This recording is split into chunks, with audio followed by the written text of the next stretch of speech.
Je tiens vraiment, vraiment, tout particulièrement à rendre grâce et gloire à Dieu, à Jésus-Christ et à son Saint-Esprit, parce que je pense que tout comme moi, vous l'aviez prié en ce sens. Je pense que nous devons être des milliers et des milliers, pour ne pas dire des millions sur terre, à prier Dieu de manière à ce que nous demeurions dans un climat de paix internationale.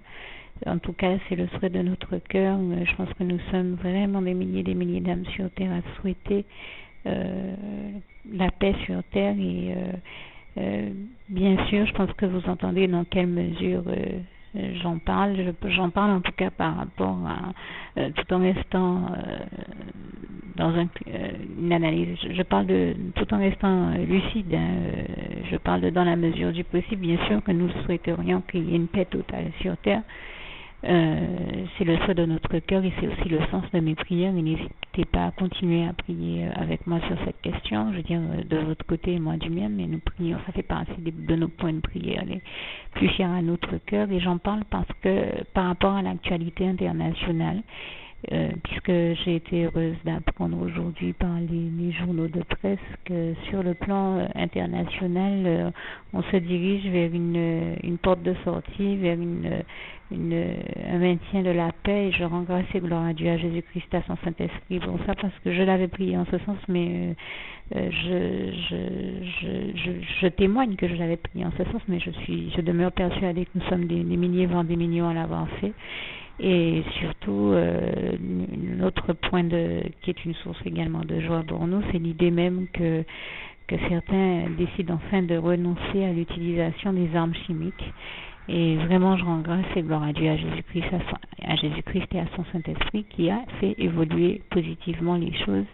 Et les choses semblent se dessiner et être destinées à prendre la porte, l'ouverture sur la paix que Jésus a ouverte, la porte ouverte sur la paix. Ce que nous appelons vraiment les choses semblent prendre cette tournure-là, et j'espère vraiment que les décisionnaires ont l'intelligence de prendre de choisir l'option de cette porte ouverte sur la paix que Jésus ouvre pour nous sur le plan international, et je tenais à lui rendre grâce et gloire pour ça. Bien sûr, ce que je dis, je le dis en fonction des informations que j'ai reçues aujourd'hui, 10 septembre 2013, mais quand je parle de ça, c'est un constat objectif que je fais par rapport à l'avancée des choses que Dieu a permises, et je lui rends grâce et gloire sur ce point-là. Ça ne signifie pas que je prenne une option, telle ou telle option, sur la manière dont les choses peuvent évoluer. Je vous parle en fonction des informations que j'ai à l'instant T où je vous parle. Je ne sais pas comment les choses évolueront demain. Ce que je dis comment vous dire ça, ce que je dis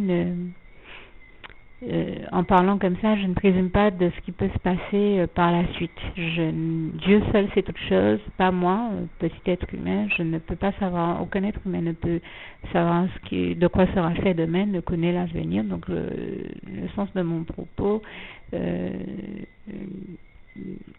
respecte cette donnée-là. Je ne sais pas de quoi demain sera fait. Je tiens à rendre grâce et gloire à Dieu par rapport à l'avancée des choses que je vois qu'il a réalisé pour nous. Je vois l'accomplissement des prières, et c'est le sens de mon propos. Je prends la parole pour remercier Dieu et lui rendre grâce et gloire, et dire que toute la gloire revient à Dieu, à Jésus-Christ, à son Saint-Esprit, à Jésus-Christ en particulier, qui est notre prince de paix. Et comme il est écrit en Ésaïe 59 verset 6, j'espère que je ne dis pas de bêtises,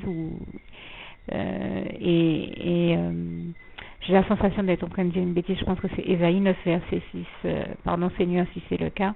C'est pourtant un passage qui est très important pour moi, parce que le jour où j'ai découvert que Jésus est notre prince de paix, comme je le ressentais déjà dans mon cœur, le jour où je l'ai réalisé a été un jour de bonheur pour moi, parce que bien sûr, les valeurs que Dieu nous enseigne, qui sont les valeurs du royaume des cieux, du royaume de Dieu, le paradis, qui sont les meilleures valeurs de la vie, des valeurs qui sont chères à nos cœurs, nous chrétiens, qui sont celles de la paix, de l'amour, de la joie, de la justice de Dieu, et de toutes les bonnes, de la lumière, de toutes les bonnes valeurs que nous connaissons de la vie.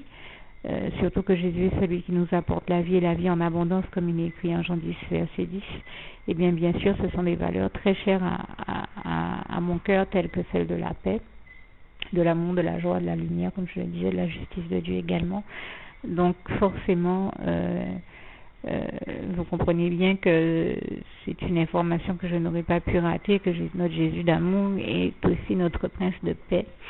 Et c'est vrai que je lui rends grâce et gloire, parce que combien de fois je parle aujourd'hui de cet événement-là, parce que c'est celui dont on parle dans les actualités, mais combien de fois j'ai vu Jésus, et je lui rends grâce et gloire pour ça, ramener la paix dans des conflits desquels beaucoup de personnes ne voyaient pas comment se sortir, même si on était nombreux à espérer le retour de la paix. Je peux témoigner qu'il n'y a que Jésus qui a pu ramener sa paix, maintenir sa paix dans combien de situations conflictuelles et qui paraissaient inextricables, et je lui rends grâce et gloire. Il les a résolues et nous a apporté sa paix.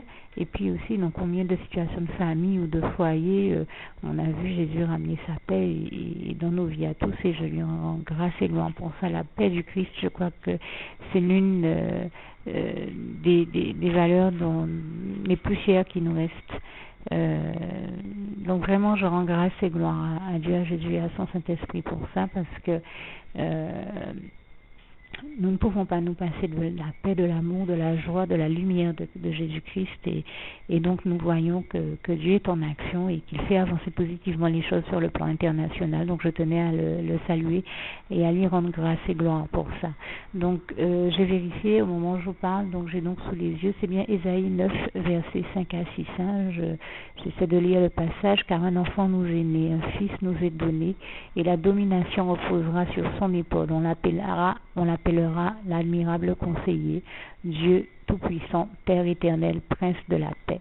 Et je rends grâce et gloire à Dieu qui nous a donné le merveilleux Sauveur et Seigneur qui est Jésus-Christ, le seul Sauveur de toute l'humanité que Dieu ait désigné et choisi pour nous, comme il est écrit en Acte 4, verset 12.